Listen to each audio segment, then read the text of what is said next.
Selamat datang kembali di channel Bang Esot. Terima kasih udah klik channel ini. Mbah doakan semoga kalian semua diberikan kesehatan dan dilancarkan rezekinya. Amin. Baik, pada kesempatan kali ini Mbah mau bawain sebuah kisah nyata yang dialami sama almarhum kakek Mbah sendiri. Namanya Mbah Sarta.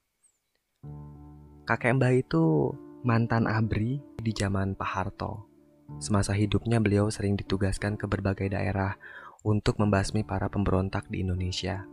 Nah, setelah beliau pensiun, beliau pulang ke kampungnya dan bekerja sebagai penjaga perkebunan karet di sana.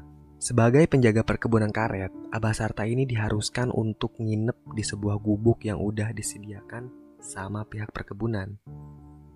Gubuk itu nggak ada listrik, sehingga Abah Sarta harus menggunakan lampu canting sebagai penerang di malam hari. Nggak jauh dari perkebunan karet, ada sebuah kampung namanya Kampung Kubang Kondang.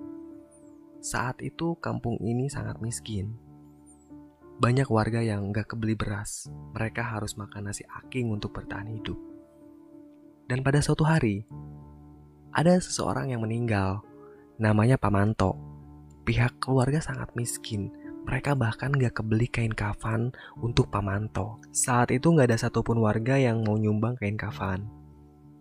Jadi istrinya Pak Manto memodifikasi sarung peninggalan suaminya untuk dijadikan kain kafan. Dibungkuslah Pak Manto dan dikuburkan. Malamnya diadakan pengajian.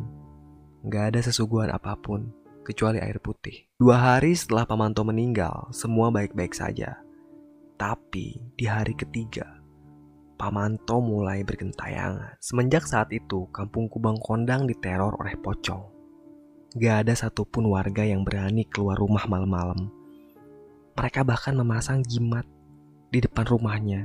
Jimat itu dimaksudkan untuk penangkal pocong. Setiap malam pocong Pak Manto keliling kampung, menangis sambil minta dikafani dengan layak. Begini kira-kira suaranya. Aduh, dingin, minta kain kafan, dingin. Balik lagi ke Abah Sarta. Di antara semua warga, hanya Abah Sarta lah yang paling gak percaya sama makhluk halus. Mereka bilang, Abah Sarta ini sinting. Sudah jelas-jelas Pak Manto itu gentayangan.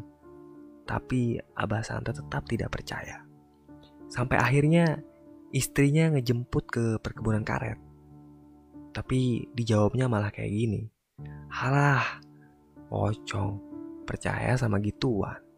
Kalau ada, datang aja sini, kata Abah Sarta. Abah Sarta malah nantangin. Malamnya, pas Abah Sarta lagi beres-beresin karet, tiba-tiba ia ngedenger suara kresek-kresek di belakang gubuk.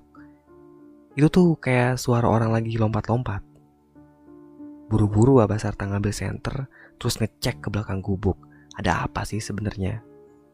Pas dia cek, gak ada siapa-siapa. Dia hanya ngelihat batang-batang pohon karet yang berjajar rapi di sana. Abah Sarta pun kembali ke gubuknya. Dia cuci kaki, terus masuk ke kamar untuk tidur. Biasanya kalau dia tidur, lampu cantingnya dimatiin karena takut kebakaran. Tengah malam, pas dia lagi nyenyak-nyenyaknya tidur, tiba-tiba lampu canting itu nyala sendiri. Terus kaki Abah Sarta kayak ada yang niupin. Dia pun bangun dan terheran-heran, kenapa lampu itu nyala lagi? Abah Sarta meniup lampu canting itu dan kembali ke tempat tidurnya. Dia mencoba untuk memejamkan mata. Tapi sebelum dia terlelap, tiba-tiba di dalam gubuknya tercium bau aneh. Itu bau busuk, seperti bangkai. Abah Sarta pun bangun. Dia heran, dari mana asal bau itu? Dia mengendus-enduskan hidungnya, tapi tidak ketemu asalnya itu baunya dari mana. Sesaat kemudian, ada suara seorang lelaki di luar memanggil nama Abah Sarta. Sarta, tak, aku datang tak, aku datang, kata seorang lelaki itu. Sarta pun kaget.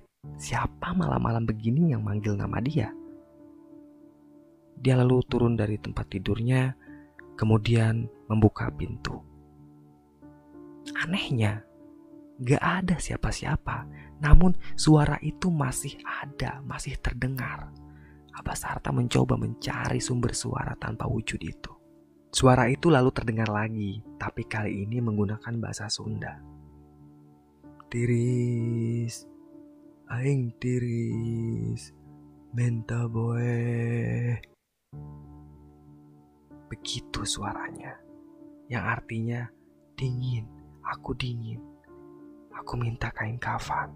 Selang beberapa saat, suara itu tidak terdengar lagi. Tapi tiba-tiba di antara pohon-pohon karet yang gelap, muncul sesosok manusia. Semakin dekat, sosok itu semakin jelas. Itu seorang perempuan. Siapa dia? Abah Sarta mengerutkan dahi.